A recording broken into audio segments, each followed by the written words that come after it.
રાજકોટના કોર્પોરેશનમાં ફડાકા કાંડ મામલે સ્ટેન્ડિંગ ચેરમેન જયમીન ઠાકર મેદાને આરએમસીના એન્જિનિયરને કોન્ટ્રાક્ટર દ્વારા ફડાકા મારવાના મામલે સ્ટેન્ડિંગ ચેરમેને એન્જિનિયરો દ્વારા કરાઈ રજૂઆત. ધવલ ગોલાણીયા નામના એન્જિનિયરને કોન્ટ્રાક્ટર મનીષ વેકરિયાએ માર્યો. કોન્ટ્રાક્ટર સામે એન્જિનિયર દ્વારા ફરિયાદ દાખલ કરાશે. કાળી પટ્ટી ધારણ કરી આરએમસીના એન્જિનિયરોએ વિરોધ કર્યો. પટેલ કન્સ્ટ્રક્શન બ્લેકલિસ્ટ કરવા તેમજ કોન્ટ્રાક્ટર વિરુદ્ધ ફરિયાદ દાખલ કરી સખત કાર્યવાહી કરવાની માંગ કરાઈ. આરએમસી એન્જિનિયર મ્યુનિસિપલ કમિશનર અને સ્ટેન્ડિંગ ચેરમેનને ઉગ્ર રજૂઆત કરી. સ્ટેન્ડિંગ ચેરમેને કહ્યું કે 48 કલાકમાં એજન્સીને બ્લેકલિસ્ટ કરાશે.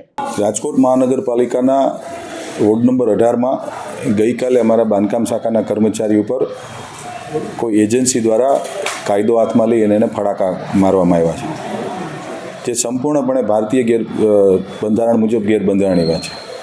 કર્મચારી હોય તો એને ફડાકા મારવા એ ગેરબંધારણીય છે. ભારતીય જનતા પાર્ટીના અમે સૌ શાસકોની નેમ છે કે કોઈપણ કર્મચારીની સુરક્ષાની જવાબદારી પણ રાજકોટ મહાનગરપાલિકાની. હું એસોસિએશનને અભિનંદન આપું છું કે સર્વે બધા મિત્રો સાથે રહીને આ રજૂઆત આજે અમારા સુધી પદાધિકારી સુધી થઈ છે. આ રજૂઆતને ધ્યાનમાં રાખીને આ એજન્સી કોઈ પણ હશે, આ એજન્સીને ઉપર કડકમાં કડક 48 કલાકમાં પગલાં લેવામાં આવે અને બ્લેકલિસ્ટ કરવામાં આવે, એના માટેનો પણ આજે અમે નિર્ણય કર્યો છે. અને ભવિષ્યમાં કોઈ પણ કર્મચારી ઉપર આ પ્રકારના હુમલા ન થવા જોઈએ. કર્મચારી પણ એક માણસ છે. ગર્વ સાથે કહેવું પડે કે રાજકોટ મહાનગરપાલિકાના કર્મચારીઓ સાંજે 6 વાગ્યા પછી પણ કોર્પોરેટરોના, પ્રજાના પ્રતિનિધિઓના કે સોસાયટીના પ્રમુખોના કે લોકોના કામ કરતા હોય છે. તો આ જ્યારે કામ કરતા હોય છે, પોતાની સર્વિસને એક ઓનેસ્ટલી કામ કરતા હોય, ત્યારે એની ઉપર હુમલા થાય એ ગેરબંધારણીય છે. એની ઉપર કડકમાં કડક એજન્સી ઉપર પગલાં લેવામાં આવશે. કઈ એજન્સી છે અને આ કયા પદાધિકારી સાથે સંકળાયેલી એજન્સી છે એ મારા ધ્યાનમાં નથી. એજન્સીનું નામ પણ મને ખબર નથી કોણ છે, પણ કોઈ પણ હશે એજન્સી વોટ એવર કોઈ પણ હોઈ શકે છે. એની ઉપર શિક્ષાત્મક પગલાં લેવા પડે, કારણ કે ભારતીય બંધારણમાં લખેલું છે કે હું પોતે કોઈને ફડાકા ન મારી શકું. એવી રીતે એણે ફડાકા માર્યા છે અધિકારીને, જે ગેરબંધારણીય છે.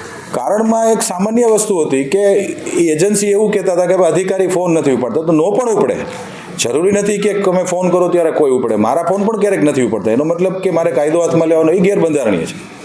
એજન્સી વોટ એવર કોઈ પણ હશે, પણ એની ઉપર શિક્ષાત્મક પગલાં તો જરૂરથી લેવામાં આવશે, જેથી કરીને ભવિષ્યમાં આ પ્રકારનું કોઈ કૃત્ય ન કોઈ કરે. 48 કલાકનું અલ્ટિમેટમ 48 કલાકની અંદર આ એજન્સી ઉપર પગલાં લેવામાં આવશે. મેયરના કહી શકાય કોઈ સગાના ના, મારા ધ્યાનમાં એવો કોઈ વિષય નથી. મેયરશ્રી પણ અમારી સાથે જ હોય, કારણ કે માન્ય મેયરશ્રીનો નિર્ણય આ જ હોઈ શકે જે અમારો હોય, સૌ પદાધિકારીનો હોય.